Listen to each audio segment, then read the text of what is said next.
Hey everyone, this is John Rollins, and it's Wednesday, so we're here for our weekly Strive session. Strive, strategies to remain informed, victorious, and empowered. Strategies to remain informed, victorious, and empowered. I pray that you've had a great week. You may notice that I'm actually in a different location today. I'm here at the North Central Florida YMCA. I have the pleasure of serving as the interim operations director, and so we are offering a youth and teen center. It's a place where we allow children ages 10 to 16 to come in and participate in a variety of programs, and our hours are 12 to 6:30 Monday through Friday. We're open on Saturdays from 10 a.m. to 2 p.m. And so I was here, and I said, I don't know if I'm going to be able to make it home in time to do the Strive. So I'm here at the YMCA, and I want to go ahead and just share a few thoughts with you, and then I'm going to go home. All right. So, Strive, strategies to remain informed, victorious, and empowered. And our thought for this session on this evening is protecting your heart. And so I often tell you all about this book that I read a lot. And one of the books in that book is called the Book of Proverbs. And there's a specific scripture that I came across many, many years ago. But it says, and I'm probably paraphrasing, and I think it's from NIV, it says, guard your heart with all diligence, for out of it flows the issues of life, protecting your heart. And the thought came to me. I was driving down the road today, and I saw a gentleman on the side of the road. I imagine he had a sign. His back was to me, so I was driving. I saw him from the rear. But as I drove past, and he was not wearing a shirt, I saw the outline of his ribs. I don't know if that. I mean, I don't know if that was a statement of his health, or he just, because some people, you have depending on your physique. Your rib cage may show that maybe in the muscular, maybe how defined you are. Okay, but I saw his ribs. I saw the imprint of his rib against the skin, and I thought to myself that why would our Creator use something as fragile as a rib or ribs, the rib cage, to protect our internal organs?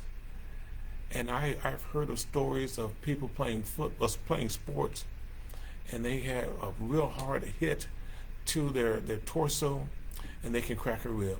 I've heard of people who maybe were in some type of accident or something. Maybe they hit the steering wheel, or they fell, or any kind of injury, and it could damage the rib cage.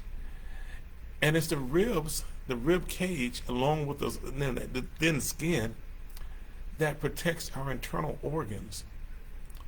And so, and then with the rib cage, you have places where even though you have the ribs there, there's space that you can penetrate between each rib.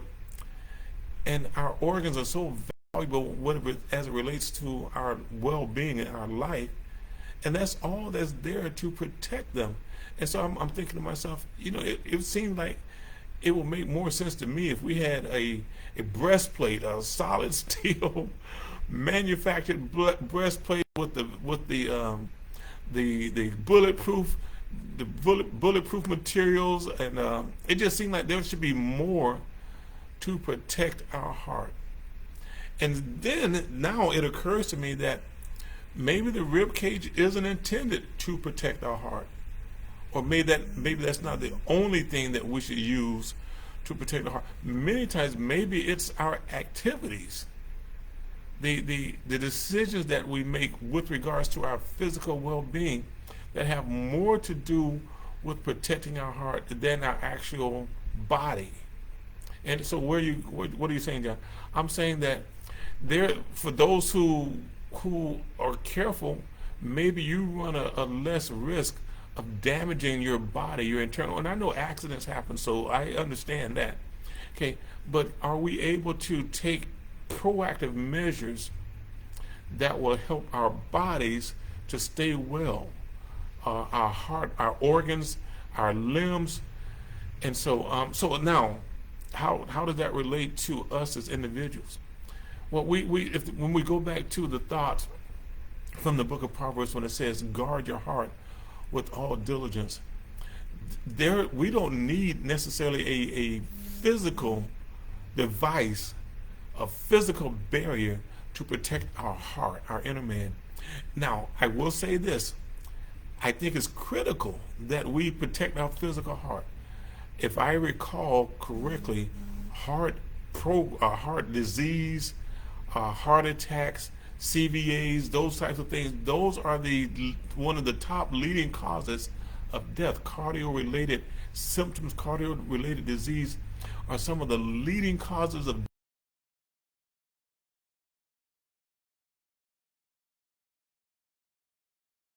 blood pressure. We have to monitor what we consume. We have to exercise. So we have to protect our physical heart, absolutely. But there's also, I think, a greater threat when it comes to our spiritual heart. And so the same effort, the same care that we dedicate or devote to protecting our physical heart, I think we should double those efforts at a minimum to protect our inner self, our core being. Because if the scriptures are true and it says out of your heart flows the issues of life, then that sounds like there's a lot of stuff that may happen that doesn't damage us physically, but it may damage our psyche. It may damage us mentally or emotionally. And so what are some things that we may need to do to protect our heart? How can we take proactive measures to make sure that our heart, our inner man, our inner being, our inner person, for those who may be gender sensitive, how do we protect ourselves so that the well springs, the issues of life don't overwhelm us? And I've shared this on our sessions before. I do a lot of programs where I teach stress management, how to manage, how to appropriately deal with some of the stressors of life.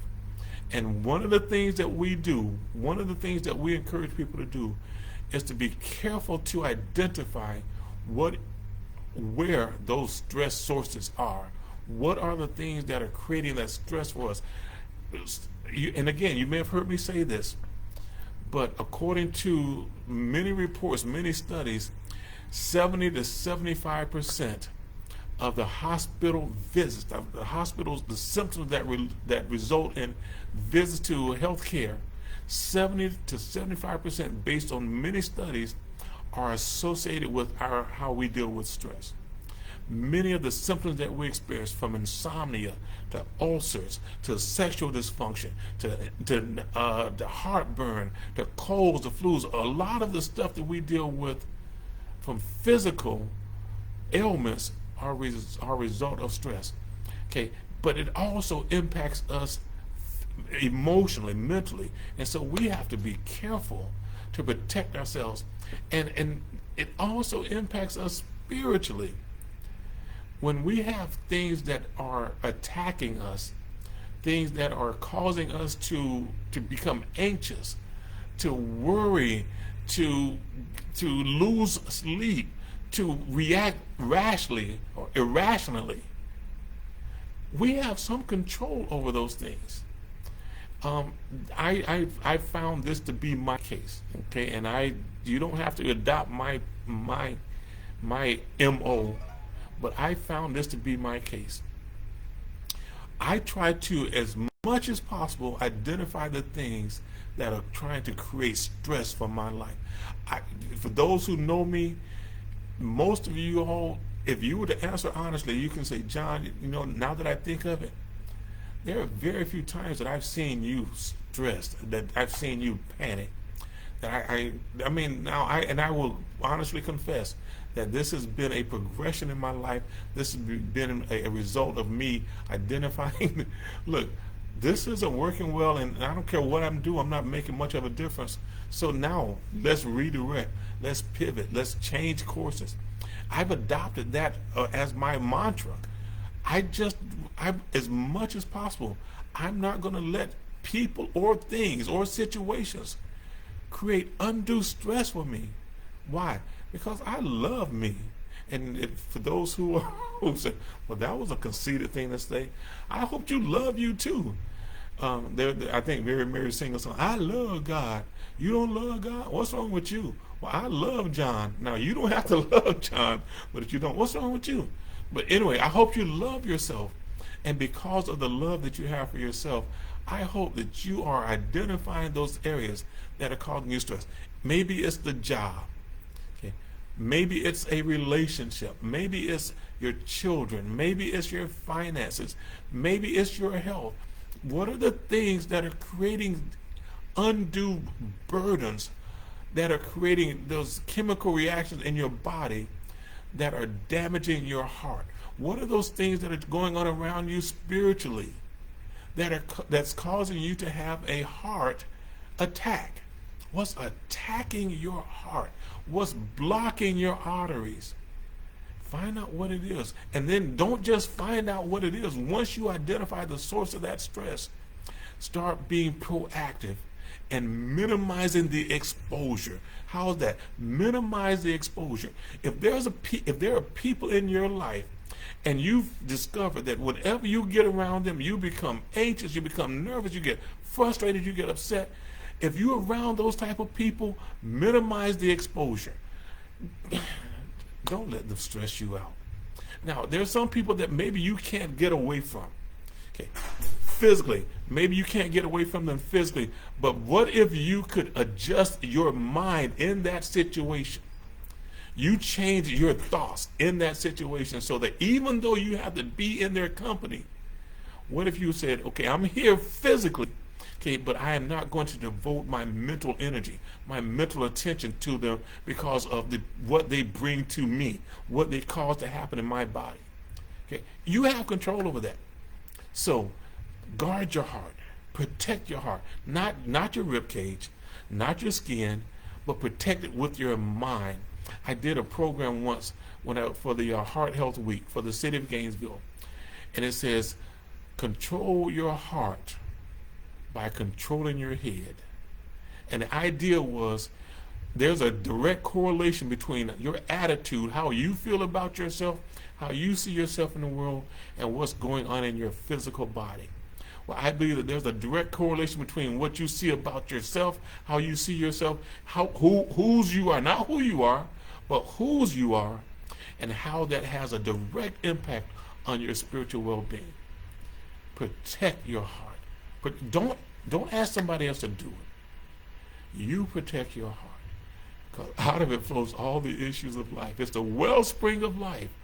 Your physical, your spiritual, your emotional, your financial, all of that well-being has a lot to do with what's going on in here. Okay? Hey, this is John. This is the Strive Session. Strategies to remain informed, victorious, and empowered. Protect your heart. You do it. You do it. It's your heart. All right.